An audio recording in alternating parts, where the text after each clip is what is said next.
It's time to get these dahlias out of the greenhouse.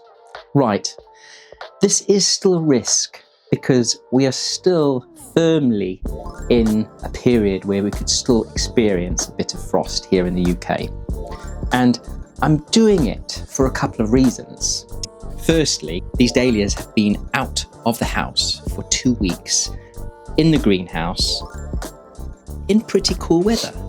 Secondly, we left a few tubers in the ground to overwinter. Those tubers have started to sprout and push up through the soil. This says that the temperature is pretty good for dahlias outside at the moment. So this brings me to the last point. I need space. My greenhouse is full of hundreds of seedlings ready to go out in the late spring. And this greenhouse was primarily bought to give us a bountiful supply of unique varieties of tomatoes and unique varieties of chilies. But just as I want to start planting my tomatoes in their final positions, I can't get to them. So today, follow me where we will be planting and finding spaces to plant our dahlias. Firstly, what we need to plant our dahlias is space. So what you're looking at for a particular position is as much sun as you possibly could have, good drainage, and most importantly, a place where you can see your beautiful flowers. In our garden, at the moment, we've been planting so many flowering plants for the summer. So we are restricted a little bit, but I'm confident we'll find some really good spots for this year's flowering display. Problem I encountered when I went to go and pick my dahlias out of the shed earlier this spring was I hadn't put any labels on them to tell me which are which. However, I did buy last year a large pack of peony dahlias or dinner plate dahlias, which have those beautiful, gorgeous, massive blooms.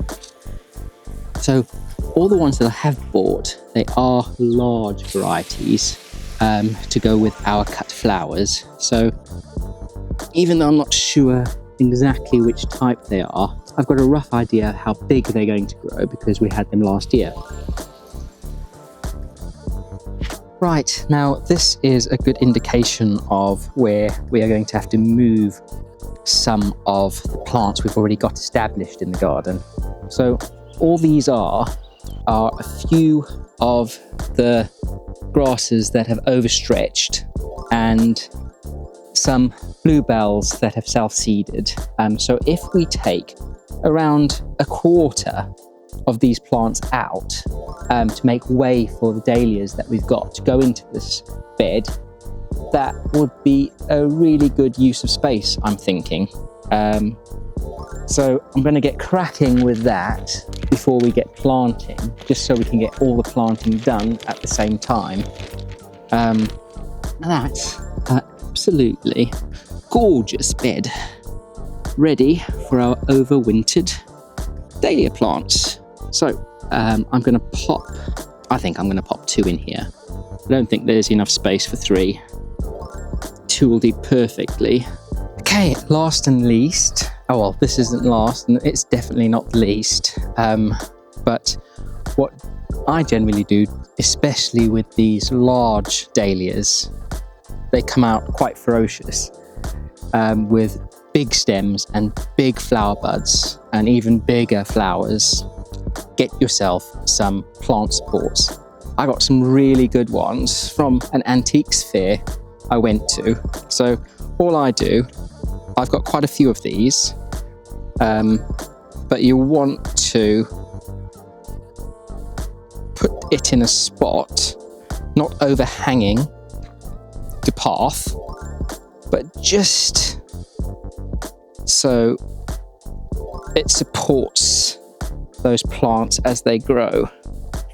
And push it right down, and that's absolutely perfect.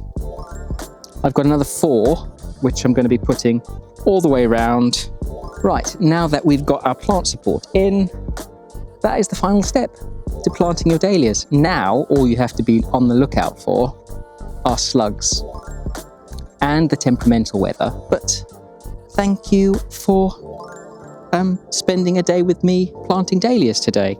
That was a great job today. Now for a cup of tea.